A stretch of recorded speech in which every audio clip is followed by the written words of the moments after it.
I wish I was 50 years younger and I'd kick your ass. Well, fans can be the harshest critics, you know. And they often are. A wife is often the harshest critic of her husband. I thought I was invincible. That's what you're trained to believe as a sports person. There was 4 million people in Ireland who knew much more about managing football teams than I did. When it comes to music, I can spoof it the best. Your sporting career is the best time you'll have, and you know you have to hang on to it for as long as you like, because everything else is pretty crappy. And this is not lies. Stephen Rothschild has never spoken to Jim McGuinness in his life. Welcome along to our Saturday panel. It is the penultimate weekend of the Six Nations, and we're looking ahead to Ireland against France in the company of Andy Dunne, Fiona Steed and Mike McCarthy. Conspicuous by his absence so far. You wouldn't miss him if he was here, that's for sure. That's He's it. just off a flight from London. He'll be here very, very shortly, we're assured. So we can get the good stuff out of the way as quickly as possible. We were just talking off air, was it, of the next generation of the Steed-Hayes household? Oh, we were, yes. So Sally is playing for Bruff under 14s tonight at half time. Right. Yeah, in the women's game. Brilliant. So yeah, it'll be really special for them. What position? Well, they don't really have positions. It's only 10 aside. She'd like to be a number 10, but she might be a number 8 or a second row. She's nearly as tall as me, so she's only 12. Yeah, so that's under discussion. Right. Under discussion, yeah. Trying to find the correct path to stardom. Not to stardom, to happiness. Are you a pushy parent? Nope. No? Nope. Would Absolutely you encourage her to do tight head at all? Or? No, I think no. Look, we just want them to play whatever sport. We let them wait till they asked us to play rugby, and when they did, then we're encouraging them. But they're also, like, Bill is out playing his first under-8 GA match this morning for Cappamore GAs. So it is all sport in any sport. And as long as they're happy and enjoying it. Good on them. Yeah. Very good. That's it. You were down at the under-20s last night, and all of a sudden, out of nothing, they're Six Nations champions. That's it. So they're the champions confirmed last night and going for a Grand Slam next week. It was brilliant. Do you know, it was just, they played with sort of almost reckless abandonment. Do you know what I mean? It was lovely. It was real rugby. They just went for everything. Sometimes we were there like going, oh God, please don't, you know. But brilliant, like the Bantry Express, you know, the Wisherleys that are coming out of there. Like Josh was fantastic down there. Craig Casey at scrum half, you know, the Shannon number 9, he was really good as well. And all throughout, Sean French, who came into the centres as well for Hawkshaw, who was injured, the captain beforehand. So great, absolutely brilliant, and chance really of Grand Slam see. Next weekend over in Wales. Yeah, and I think that Wales lost to Scotland last night, so that's how come they won the championship. So now obviously Wales like to, I suppose, be party poopers as well on every front, but it's a real good belief in them, and they seem to be really well coached as well. You know, Noel McNamara is doing a great job with them, and they just, you know, the French, for all of their, you know, they had Mr. Joseph at number 8, like he was bigger than all of the lads put together, and sometimes it took, you know, he's playing top 14 week in, week out, but he hid for most of the second half when he couldn't get the big carries in. He just, you know, he just was absent then. So the French would have been expected to beat them, like the English the first day that we were down there. So it's great, really positive, and I know I've just mentioned mainly Munster lads, but you know what, it's great for Munster rugby to see this crew coming up, because obviously, you know, the Dan Levy's and the James Ryans and all of the lads. More to Irish rugby than the Leinster Academy. But it's great that, you know, hopefully we'll be growing our own and not borrowing from Leinster, you know, for for too much longer. So it's great. I presume there's no chance of any of these lads being a late bolter for 6 months' time. I wouldn't have thought so at this stage. But still, yeah, I mean, it's interesting your observation, Fiona, on the reckless abandon. Well, I love that. It doesn't sound like it's preparing them for life with the senior team. It certainly doesn't. They better rein it in and learn not to smile. It was brilliant. Okay, that's an exaggeration, but that's what it felt like at times. They went for it. They went for everything, and it's almost like it hasn't been coached out of them yet. Yes. Do you know the way it's been coached into them? They certainly had their set piece. They had, you know, their discipline was fantastic, but with ball in hand, they went and they kept going, you know. That's what under-20s should be, though, surely. Well, who's to say it just should be limited to under-20s? I mean, I obviously the stakes are higher at the higher level and more senior. But Noel McNamara coached at Clongowes at schools level, where it's a knockout competition, and you could be very restrictive in that sense. It's a one-off cup knockout time, and he still played a very open brand of rugby. Then he coached in UCD in the All-Ireland League and brought that through. They had a lot of bonus points, bonus points when they were playing in Division 1 under Noel, and now he's gone through to I suppose semi-professional kind of coaching level with the 20s, and he's been true to his principles, and it's really refreshing, really great to watch a team play like that, and puts a smile on people's face. Yeah. What's the career path for him then after this? I don't know. I suppose it's probably, if he has designs to be a full-time professional coach, I would have thought he'll enter in through a skills role into a provincial setup and climb his way up there, a bit like Richie Murphy, who's now obviously one of Joe's right-hand men, and he did it in a very, very similar fashion. John Fogarty has done something similar as well with Leinster, so there's certainly a trajectory and a path. Yeah, if you look at Gervin, Yes. doing it at Leinster and then spreading his wings to, which is great, Yes, I think, for people to see other avenues, other ways of coaching. If you look at what Ronan is doing and Paul and stuff, it's not being afraid to step outside your comfort zone and to see other cultures and other ways of coaching, and I think there's good and bad in every system. Yeah, I think it ought to be a prerequisite absolutely for aspiring coaches That you go abroad. Felix Jones and Jerry went down to New Zealand, and a lot of what they said was unlearning things they've been taught, because they're seeing how open-minded the Kiwis are in terms of being expressive on the field, being creative, and they've not being only gone overly... on. Sorry to talk over. They've only gone on a sabbatical. You know what I mean? On a learning, they haven't gone right in. If you look at what Rog and what Paul have done, they have nailed the colours to a different mast. It's their job. It's their piece, as opposed to going and experiencing it, and where they're not accountable. It's a little bit fluffy, whereas it's not accountable. Yeah. When your job's on the line, it's a bit different. Yeah, it's easy to be fluffy when you're on sabbatical. Yeah, but at the very least, they went and they did that, and they're opening their eyes, and they come back with an extra 5-10%. It's something. Yeah, absolutely. Let's talk about tomorrow's game then. 3:00 can't come quickly enough tomorrow, because this feels like it has been the longest build-up to an Ireland game in history. We're probably still in the fallout from the England defeat 5-6 weeks on, because there was a 2-week break before Italy. Nothing improved dramatically. We've had questions about Johnny Sexton's attitude, the team selection, Sean Cronin, Sean O'Brien. They had a black cab tour up in Belfast. Did they go out in the lash? Is that going to be the key, that they turn in a performance tomorrow? What have you made of it all, Andy, over the last couple of weeks? The longest post-mortem in history. I'm worried about how labour intensive our game is. I'm worried that we will try to do the same things to a greater standard. That's worrying to me. To do the same things and ultimately try and do it better, I don't think is the current solution to get out of what is a bit of a drop in standards and a drop in intensity. So it was interesting to see Scott Wisemantle, the England skills coach, was kind of wheeled out in front of the media this week, and in response to their Wales loss, was talking about how they're working 15-20 minutes into every session, where players are allowed to make a load of mistakes, and they're encouraged to do high risk creative rugby. There's no way they can translate that into test match level unless they're doing it in training.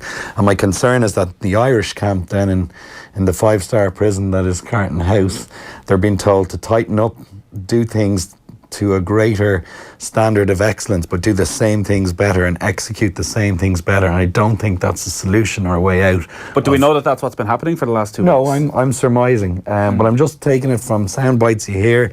I've heard the phrase, we need to tighten up from about three different players, and it doesn't suggest they're going to be a bit more free flowing as a solution. It suggests they're going to try and do the same things better, which is a concern. Describing it as a 5-star prison. Carton House won't be happy with me. I'm sure it's a beautiful. Hotel. Hotel is a beautiful, absolutely beautiful hotel, and the spa is top class. Can I say? Absolutely. I know he was getting a free parties there down the years. There's no doubt about that. But from an Irish rugby player point of view, like that base, wherever the training base may be, it's been a base that's been hugely successful. So they have a setup, they have a comfort that they can go back to where they know they can be successful from that. Look, I think I think the England defeat has been overplayed in two ways. How great England were because they obviously weren't, okay, and how bad we were, okay? And that's then, I suppose, carried forward, okay? And like you said, Italy, it was almost like Italy, we just had to get it out of the way, and we did. But 2 seasons ago, the delayed bus trip to Scotland, you know, that caused, like, we didn't have a great Six Nations at all that year, but we came round, and then last year we had a fantastic thing. So I think we can overthink it, and I think that in a way it's a good thing it's happened. We need to now crack on, but tomorrow is key, because if we struggle past France tomorrow, then that's a case of, okay, we haven't put it right. And I think what you were saying, you know, we had the analogy at the start about the 20s, and it was joyous, and it was abandonment, and it was, and I think Joe Schmidt would be having a heart attack if they started to do that piece. So you're probably right, and that's what they're going to do, but they should be doing things better. And I suppose the thing that was missing against England, and at times again, was, you know, it was the aggression levels. It was that underside to the skill and everything that we know they have, but it was almost back to the lack of, you know, intensity, the lack of absolute fire in the belly, that needed to be raised, as well as the skill level and the execution of the skill, that back to it being coached out of them. Do you know the way that little... So is your concern that after the slow start to this Six Nations, rather than spending the last 2 weeks trying to rethink things and looking at the performances and thinking we need to find a different way because what we've been doing previously isn't going to sustain us through a World Cup, that rather than doing that, they're saying, actually, we just need to get back to what we were doing last year? Yeah, I'm not talking about fundamental change or big, you know, shifts in their policy or anything like that. I'm talking about easy fixes, things like, you know, if a barometer of are we prepared to even tweak things slightly, for me, is if we see Conor Murray box kicking in the first 15 to 20 minutes under pressure tomorrow, I'd be quite wary of that. I mean, why? Has Conor Murray's box kicking that's what's got us to where we've been, though. Reason for the success? It is, but it's currently very, very well marshalled by all opposition teams. It's expected, and it's been completely diluted as a strength for us. So we're persisting with it. If you do the same thing again and again and look for the same results, it's insanity. You've got to be flexible to a point.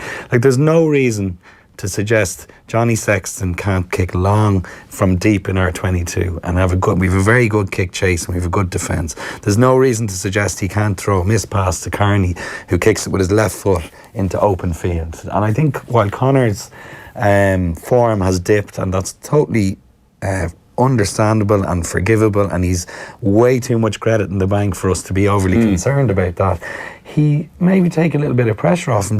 Brunel has name-checked him all week, and he's talking about Conor Murray's box kicking in the eye. Like, everyone knows what's coming. They're all going to police escort our runners who are going up in the air. They're going to have a number 8 deep like England did with Vunipola. So why persist? Because it would be too risky, having built for the last 4 or 5 years, building towards this World Cup for Joe Schmidt with this game plan, to do a dramatic overhaul 6 months out. That's not risky to pass to Johnny Sexton and get him to kick at 60 metres, or Rob Kearney. These are professional, skilled players. Surely there's plan B and C and D. Do you know what I mean? Surely that we're not talking about that is the only game plan. But is that not one of the questions that actually... Well, where is plan B? Where is plan C? 4 times in the first 20 minutes, we'll have our answer, you know? I just can't see why it's that difficult a thing to do. But I think he takes the pressure off Sexton. So, I mean, you name-checked Murray as having the dip of form. I could name-check a few others. You're dead right. Both of them are playing poorly. And I think they ought to be introducing variation into the game in order to take pressure off. So what you're saying is there's no problem with the Conor Murray box kick if it's used at the right moment rather than just every moment. It's a great weapon. It's just been completely overused. Let's talk about some of the selection issues. I want to play a clip of Eddie O'Sullivan, because one of the big stories has been Sean Cronin, who finally got his first Six Nations start. He's been hanging in there, fighting year after year to try and. This is Eddie O'Sullivan. Is what was just you were just about to hear? It's Eddie O'Sullivan on Sean Cronin's absence. To be fair, he's been hanging in there, fighting year after year to try and establish himself, and he's been behind Rory Best, which isn't easy. But yeah, I think he certainly hasn't. Let's put it this way: raised his share value last week, and that's why I think he's now not in the squad. But maybe all the more reason actually to nurse him back to health. You know, arm around the shoulder, Sean. We understand what went wrong. We understand why it went wrong. Devin Toner's a much better option. Do you know what? Put it behind you. You're on the bench again for the French game. You're going to come on. You're going to have a great 20 minutes. You're a part of this squad. Well, yeah, that's a nice conversation. But it's maybe not a realistic one because he would have been back in training. They would have talked. I'm sure he's had conversations with Simon. You know, it's not like he just suddenly finds out he's not in the squad. There would have been conversations. But the question marks are, there might have been conversations before the game as well. This is your chance to go in and nail your lineouts. You know, so we're all speculating this, but I think there's been a conversation with them before, during and after. And the notion that, like, put the arm around his shoulder is great. It's a nice thing to do, but we're in a pretty harsh business. If he goes out on Saturday in a huge game, or Sunday, a huge game against France, Rory Best goes down early, he gets on the field, and the lineup goes askew against France. You know, they're the risks involved if a guy is not in the zone, and his confidence can't be high after the last game. So, to be fair to Joe Schmidt or Simon Eastwood, they're trying to give a sense of insurance around the lineout, and they feel that Sean's not right at the moment. So I think that's the call. And it would be nice to put the arm around his shoulder and tell him he'll be great. But there's a bit of that he's to go off and fix as well. This is not something new for him. It's something that's been there for a while. So I don't think it's harsh, but it's reality. And that's what he said. It's a tough business. And there are risks with trying to rehabilitate him next weekend against France. And those risks might not be worth the overall cost if the lineup went askew again. So that is Eddie O'Sullivan there talking about Sean Cronin's absence, not just from the team, but from the squad completely. Mike McCarthy has joined us. Thank you very much for having me. Sorry I'm a little bit late, guys. It's perfectly fine. Yeah. We'll get on to the line-out and the malfunctioning line-out under Sean Cronin.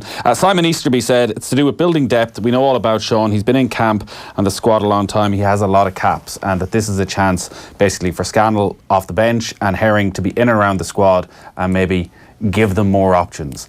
Do you believe that, or has Sean Cronin wasted his final opportunity? I don't think he's wasted his final opportunity. I do believe that Niall Scannell is an excellent hooker and deserves his opportunity. Okay, so I think there's merit in both sides. I actually agree with what he's doing. I just don't know exactly what the reason is. So I agree with bringing Scannell in. I agree with giving him Six Nations match situation again and giving him, 20 minutes hopefully off the bench. Absolutely, I agree with that. Is that the reason that he's done it? Do you know what? I nearly say it is. It's just really, really unfortunate that Sean Cronin had a bit of a mare. But down to the fact also that he didn't have his regular jumpers, and the timing a couple of times and everything else. So we had this conversation last summer as well, didn't we? When Sean Cronin was dropped, we thought, and maybe it was his final opportunity, and then he gets back in for the third test, and suddenly he's back in the mix once again. Like, the conversation's always been, like, as we say, it was his first Six Nations start, which in itself was remarkable. He's never going to be the number one, it seems. He's always your first choice number two. Do you still look at that, or do you think now there is an opportunity for Scannell this weekend?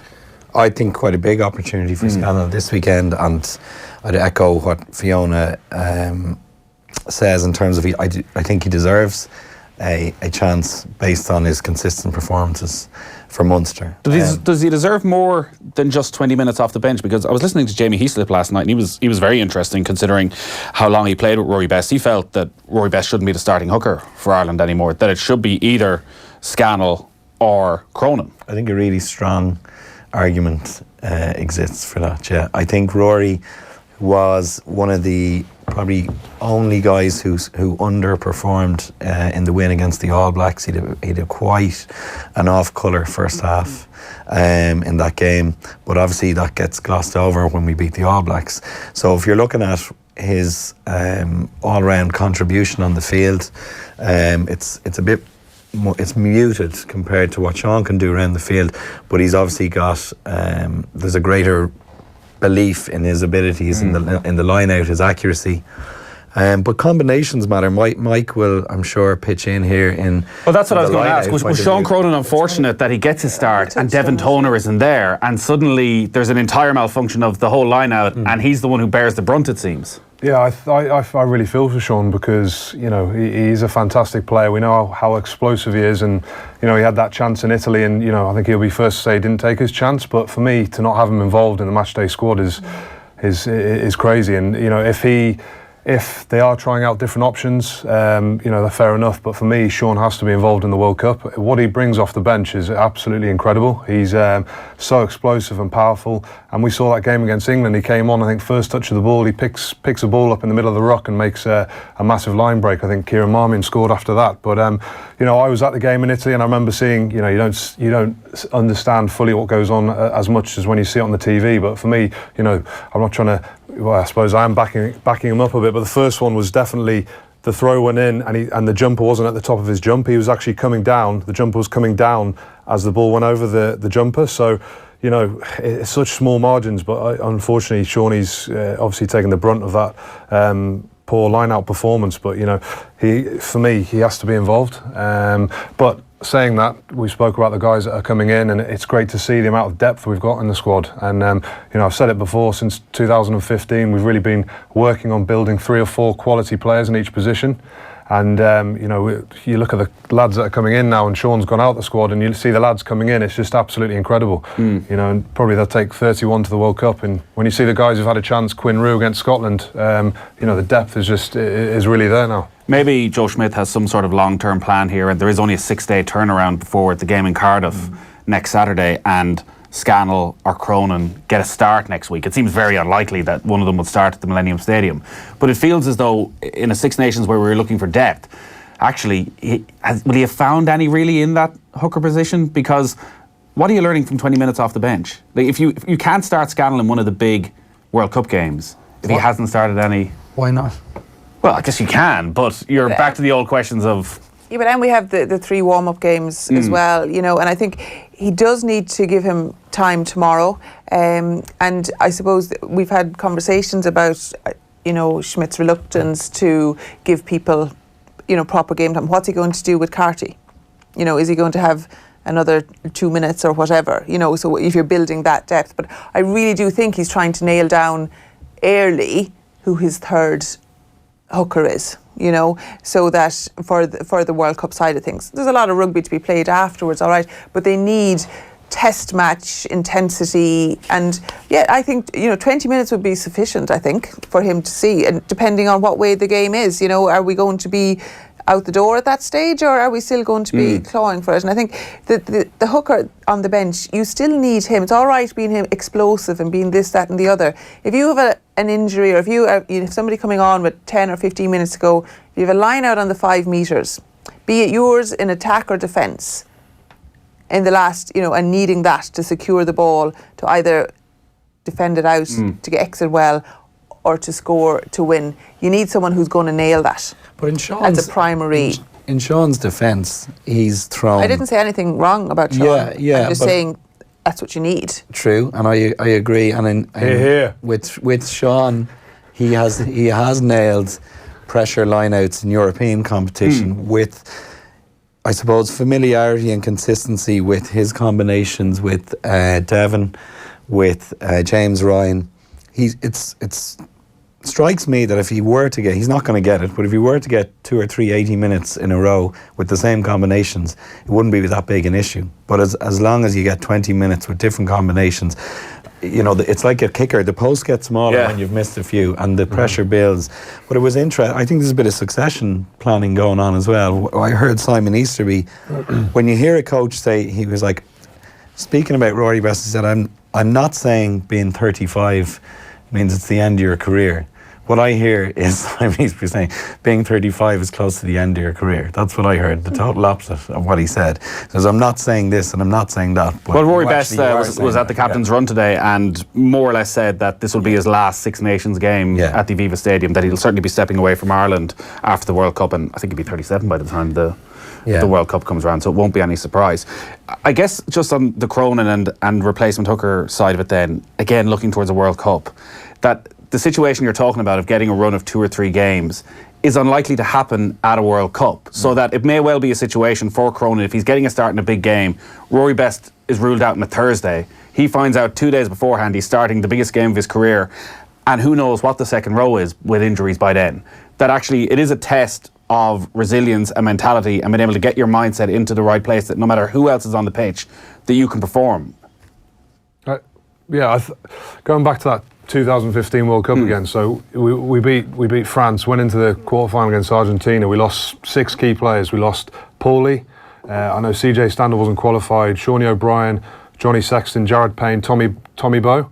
That's 6-7 key players. So I think ever since then, I know we're going back in time a bit here, but ever since then, that's Joe's kind of mantra going forward has been to get 3 or 4 quality players, like for like, in each position. And I believe he's tinkered around in the Six Nations, trying a few things, ready for the World Cup. Look at that first game, Robbie starting at fullback. I think Joe thinks in that starting 15 he's got 3 or 4 people in each position. The couple of positions that maybe you haven't got that depth was fullback and second row with Dev Toner calling. And now this Six Nations, for whatever's happened, injuries, rotation, you've now got someone like Quinn Roux, who started against Scotland, called the lineouts, called them really well. So they've got that back up there. That Robbie is a great player. He wasn't great at fullback, which we know.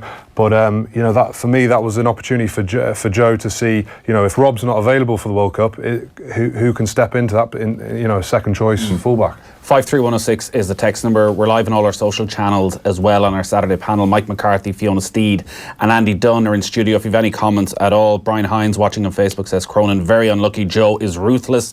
20 wins from 22, perspective needed. Our half-backs and back row haven't been as dominant, but these are class players and will bounce back, says Tom in Meath. Just on a couple of the other selection issues then, and Ty Byrne not being involved at all. Ultan Dillane gets the nod on the bench. Now, Joe Schmidt said he was sore. There was a bit of soreness in training during the week, and I think tried to spin it that maybe it was an injury issue, which is why Ty Byrne wasn't it. Like, is there just a possibility that Ty Byrne's face doesn't fit?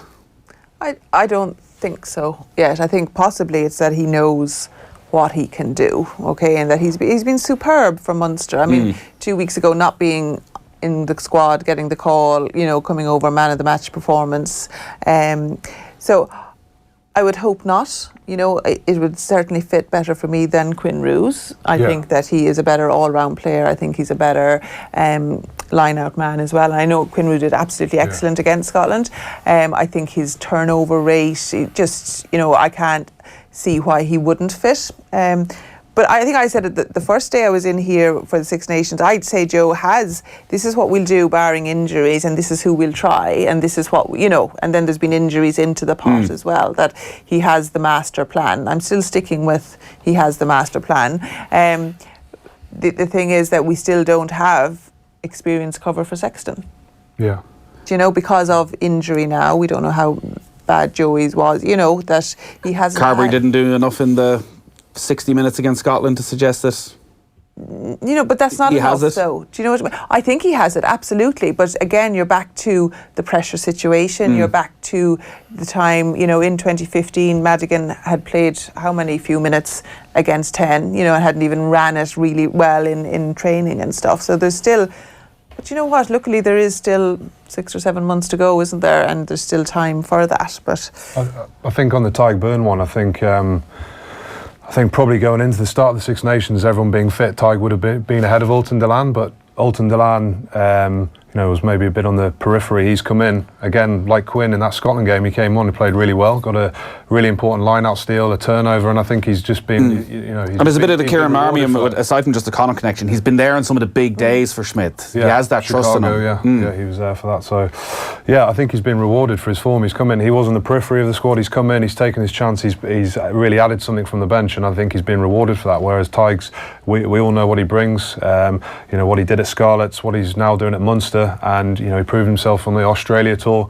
So unfortunately for Tig, he's been injured for the first 4 or 5 weeks, and form's been rewarded with Ultan.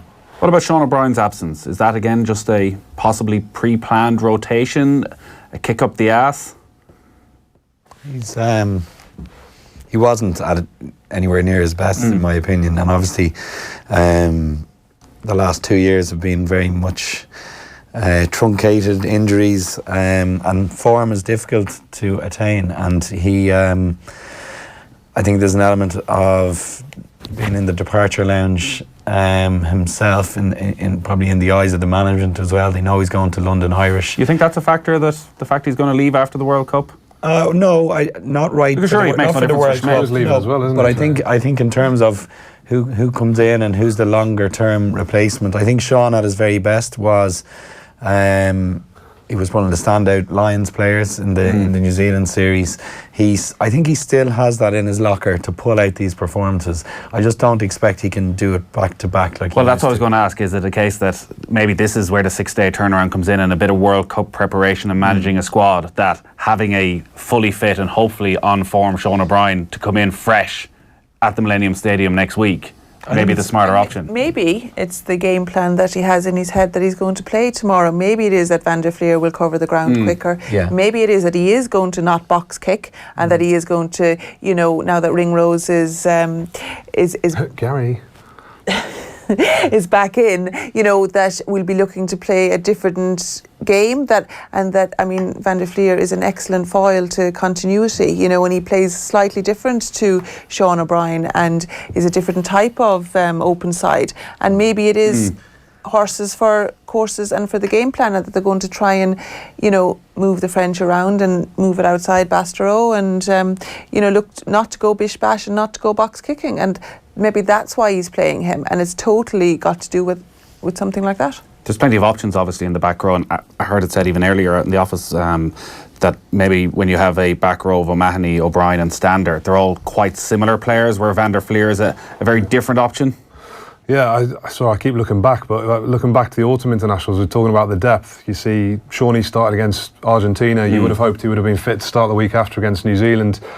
He breaks his arm. Dan Levy is named to start the week after against the All Blacks. He pulls up injured in Carlton House during the week, and Josh Van der Fleer comes in and arguably gets man of the match. So you can really see the depth that's there. But we all know Josh. He's an absolute machine. He'll keep going all day, and like you said, they're probably just looking to run this French team around, and that's when Ireland are at their best, when they're giving very few penalties away. Against like New Zealand, they only gave 3 penalties away. I think we need to get back to that, and keeping the ball for long periods of time. We saw, I think, 16 unforced errors against Italy, so I'm sure that's been a big work on keeping after the ball, looking after the ball, getting into those high number of phases, and that's when, especially against this French side, they start getting tired, they start getting fatigued, their discipline starts to go, and things will really open up. Anyone think Schmidt leaving is a factor in Ireland's performances so far? No. You mentioned at the start about the intensity of the training camp, that knowing that he's not going to be there, that you can just relax that slight little bit? No. Come on, guys. Here. A little bit of controversy, no? No.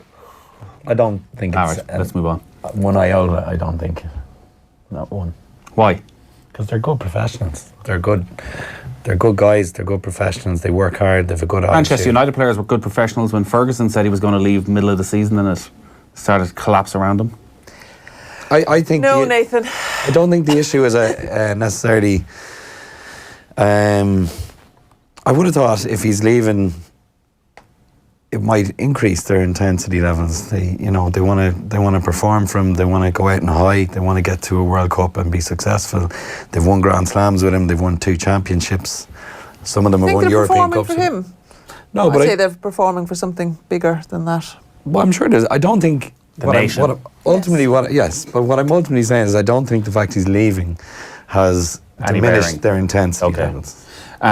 Johnny Sexton obviously has been the focus of quite a bit of attention, particularly after Tony Ward's article last weekend. If anyone missed it, it was about his behaviour in Rome when he was substituted, and I don't know, maybe a general feeling that as a captain he should go over and give Jack Carty a bit of a hug and a pat in the back and tell him to go out and finish the job, whereas he was sort of sulking and a bit annoyed at himself and probably the performance and everything else. Tony Ward said, "I don't care if he's World Player of the Year. It was unacceptable. Great leaders inspire, they don't alienate. There's a fear factor building around our key player that cannot possibly benefit team morale." Is there anything in that? No, I totally disagree. I think it's brilliant. We all know what Johnny's like, and you know, he sets the tone, sets the environment. I know when I was at Leinster and, you know, Johnny went to Racing and, you know, standards clearly had dropped, and, you know, Johnny came back in one of the first meetings, he stood up in front of everyone, and must have been a hard thing to do, and just, you know, pointing the finger, said it as it was, and, you know, you have to respect him for that. He does drive an unbelievable environment, really high standards, and you know, it's no different to any other player. I've been screamed and roared at by Johnny plenty of times, and you know, it's annoying at the time, but you know, it brings out the best in the team. And I know for a fact that Johnny will have spoken really well in camp during the week at the video sessions, and you know, I just can see the complete opposite of that article, to be honest. He was out in front of the media about 10 days ago, and I was wondering actually if it was something that was playing on his mind, the reaction and the talk about it, because he brought up the incident with Carberry in the game over Christmas, and how he obviously went into a press conference, all the questions were about throwing Carberry to the floor, and he took Carberry aside afterwards and basically said, listen, this is a big thing. I didn't think it was a big thing on the pitch. Did you think it was a big thing on the pitch? And they sort of agreed, no, listen, it's all just... Maybe Joey had no choice but to agree. Let's just move on with our lives. I don't think it's a big thing. I suppose it's just a little Whatever you say, Johnny.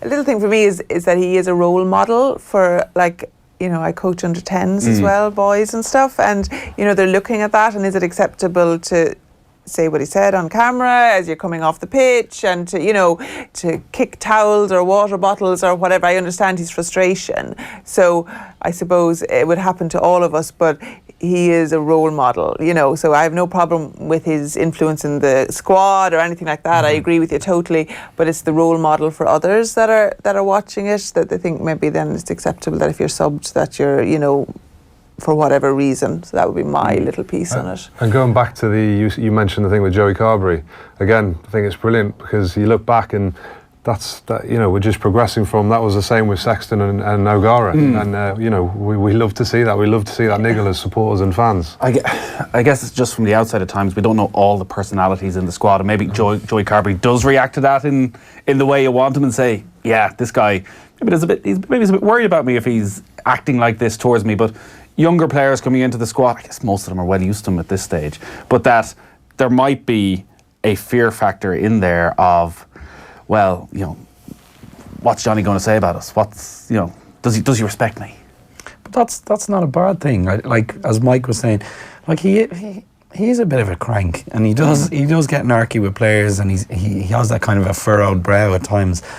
But he's simultaneously had that through driving success for the country and winning, you know, that Heineken Cup performance with Leinster over in against Northampton, single-handedly and single-mindedly driving that team back from the brink. He has that in his locker, and he probably has it because of his nature, and he's got an edge. So it's really tricky for him, because he's obviously, Sinead Kazan did a brilliant article last week in an interview with him, and it's that classic question of, do you smooth his edges? Do you try and sandpaper him down a bit? I get where you're coming from, Fiona. I do respect that he's got to be a role model, but he's only human too. And if in his human nature is to be a bit aggressive and edgy, it's probably a good thing ultimately, as opposed to a bad thing. And if his leadership has an element of fear in it for the group, I don't think it's an overly oppressive type of fear. It's just more respectful fear, raising, you know, setting high bar and high standards type of fear, which is, you know, fear is a healthy thing at times too. So it's maybe one of the reasons why he's not the Ireland captain, and why it took so long to get the Leinster captaincy, that the diplomacy at times you need when you have to go out and do your 50 different interviews. Yeah, but like, you know, how bored do you get doing 20 interviews with players and the usual sound bites? Everyone's bored to death listening to player interviews at this stage. When a guy does something different, it's kind of refreshing. If he's not your, but even your diplomatic captain, maybe, but yeah, but that's, I mean, the interview piece, they're all still so scripted. Like even him being wheeled out to the media, you know, all of that, like, that's scripted, rehearsed, you know, it's sound bites, it's everything else. So the unscripted bit is what we saw coming off the pitch. The unscripted bit is the brilliance that we see on the pitch from him, you know, and the unscripted bit is, you know, what he's like around training and stuff. And I wouldn't change that for him. I think he is fantastic, and I think we need that edge and that bite. And I actually think that he is frustrated because we're not performing, and that's coming out. And there's nothing wrong with that. It's just, as I say, just that little bit coming off. Well, that's what I was just wondering, and maybe this is an impossible thing at the end of a test match to be premeditated. Is there a possibility he's walking off thinking, I hope these players don't think we're going to be, just because we've won this game, everything's fine again and we can all go back and be happy and slap each other on the back and say, well done, we're back on track ahead of the World Cup, that he's sort of sending a message out? Or is that reading way too much into it? Way too much. That was a You want to read anything into anything? No, well, no. I think it has to be a positive. We've been slightly off our game. The last thing you'd want to do is go into the World Cup having won every game, probably. All Blacks lost to Ireland in the autumn. They're probably seeing it as a good thing. It's a bit of a reality check, and like everyone kind of jumps on the bandwagon. It's our performances haven't been where they have been previously, but I fully believe we'll put France to the sword tomorrow, and I believe we'll beat Wales the weekend after, and things will be looking great leading into the World Cup again. Hi lads, it's tough on Cronin, but that's sport. He had the week to train with his jumpers. There's no guarantee Devil will be on the pitch for every game he plays. He has to hit whoever's in front of him. Money in the bank stuff doesn't work for me. Pick the form players and let the out of form players find it with their provinces. No? You're interesting. It's one point of view. Pud, who is watching on YouTube, Schmidt has won a Grand Slam in 3 Six Nations. This year is all about the World Cup. All decisions made in this Six Nations are more about gearing for October. That's the problem with all these discussions. We just won't know until we get to October. But you know what? If we don't get to a semi-final at the least... I think it is all geared towards World Cup. Sorry, I know I keep going back. I'm going to be driving you bonkers, aren't I? But yeah, so after that 2015 World Cup, then we went to South Africa and we won for the first time away from home in South Africa. Then the week after, you're thinking, what's Joe doing? He completely changes the team up, and we've got a chance to win a series in South Africa. But at the time we didn't realise, but now I can see it. He's obviously geared to the World Cup and rotating, giving more players chances and opportunities, and the number of players have been capped since then just shows he's always had one eye on the next World Cup and building that strength and depth. I think general theme for me is probably similar to the headline of Rory O'Connor's piece is Ireland have been off colour for too long. If they don't hit form now, it's time to worry. That if they don't step it up tomorrow, then we can genuinely feel that maybe there are deeper issues. Well, I think Joe's rotation policy, for example, is so commendable. Very tough thing to experience for the nation in that last World Cup with the injuries. So we've got strength and depth. We've established that over 3 to 4 years. Where I'm concerned is maybe what Rory is alluding to there. If we don't hit form, to me, it's not a vague, a vague sentiment. We need to somehow rediscover form and have a few pints in Belfast. I actually think there's nuts and bolts things that we need to change. And I think we need to include a bit more variation in our kicking game. And I think we need to embrace a little bit more risk. We had 202 passes against England and 2 of them were offloads. So my maths says that's roughly 1%. I'm not suggesting we have to have 20% offloads, but if we had what does the average be? The average in the Super 15 at the moment is about 15 offloads per game and about 80 rucks per team. And we're 140 rucks? We're 135 to 140 rucks and less than 3 offloads. And those things are not mutually exclusive. Like, they work in tandem. The more offloads, the less rucks. They don't defend in the Super 14 though, do they? They don't, but then their national teams all play that similar style. True, and you have to learn some way. That's my concern about our form. I think our form is currently a dip because it's very, very relentless and labour intensive to play the way we play. And actually I think we can continue to play that relentless way in the World Cup and be successful. But at some point over 18 months there's going to be a dip. And I think it's brilliant that the dip is happening now, because I'd much rather it happen now. And guys regroup and take the summer off and then go back into a couple of friendlies and hit the ground running. I don't think Joe's going to change the style fundamentally. I'd just like to see those little tweaks and variations, and I think that would help us rediscover form. Are we going with the old cliche of we don't know which French team is going to turn up? I can't. I think it's going to be a hammering. I think Ireland are going to hammer them, to be honest. The reason I think that is because France have got their tails up a bit after beating Scotland, but they were playing Scotland at home. Scotland were decimated by injuries. I think France are very mentally weak at the moment, and I think that kind of rot started back in the last game in France when Johnny got the drop goal. France looked like they were going to win. Ireland keep the ball for about 40 phases and they're lashing down rain, and that's what we're so good at. And then since then, you see, the incident in Wales where I think it was Wales where they didn't even know who the captain was on the pitch. They're beating Wales by 21 points, and then Wales come back and beat them. I just think they're very mentally weak. So I think if Ireland go out there, they start well, get the crowd behind them, go back to what we're good at, which is keeping the ball for long periods of time. I just don't think that France will be able to live with us. And then the other one is that madness against England where they had a winger playing fullback and the two centres playing on the wing. I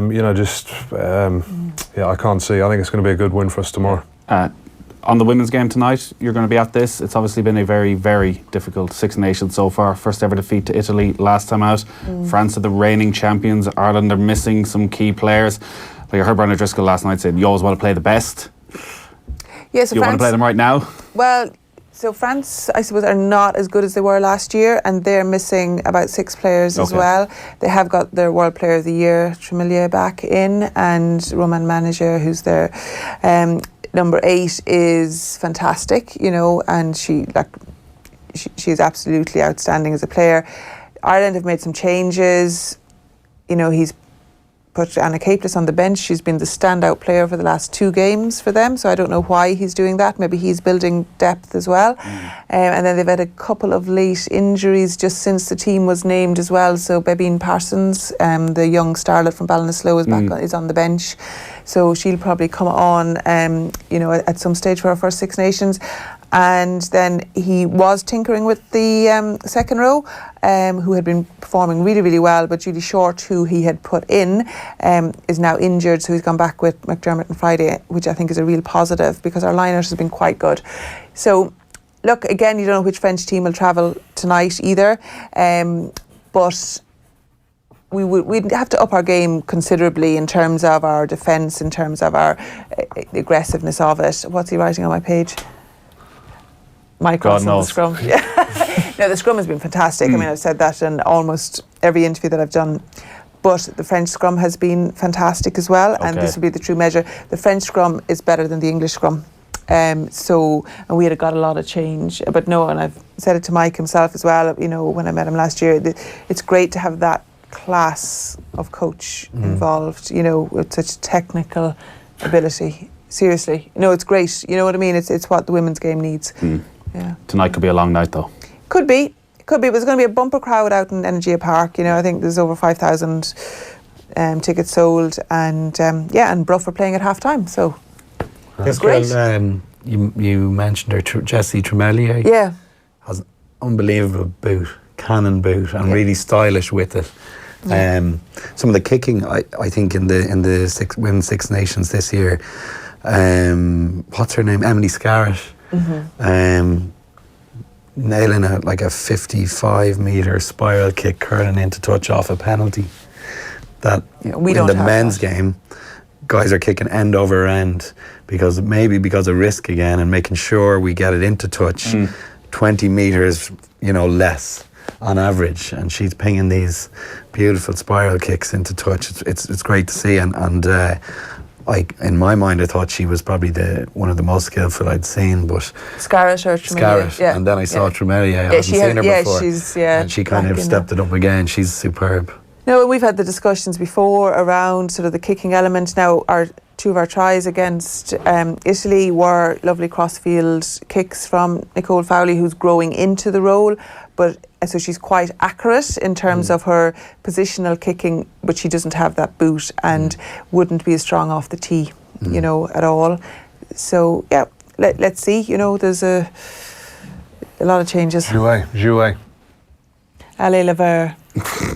On that note, we'll have to wrap it up. Enjoy the game this evening, and enjoy the game tomorrow as well. Andy, you're going to be there reporting on it for us. Mike, thanks for flying in especially. Thanks for having me, guys. You can head back, you can head back now. Back now. So cheers, that's it. That'll all be up at offtheball.com very shortly. Andy Dunne, Fiona Steed, Mike McCarthy, thanks a lot for joining us. We're talking football next. Get up-to-the-minute news updates at newstalk.com and on the Newstalk app. Peugeot's exciting lineup of SUVs at Gowan Motors Navan Road includes award winners like the 3008 and the best-selling 7-seater in its class in 2018, the 5008. The iCockpit interior delivers a driving environment like no other, standard across the Peugeot SUV range. Visit Gowan Motors Navan Road today and discover the allure of Peugeot. Druids Glen Hotel and Golf Resort, County Wicklow. 2 unique courses, Druids Glen and Druids Heath. One fantastic festival of golf. With open competitions running from the 18th to the 29th of March, we're not playing around, but you should. Book your tee time now. Visit druidsglenresort.com. At Paris City, we have the full range of Dyson cleaners, from the Kinetic Big Ball Animal to the latest Dyson Cyclone V10, which gives you all the power without the cord. For more information, go online to pariscity.ie or call in store today.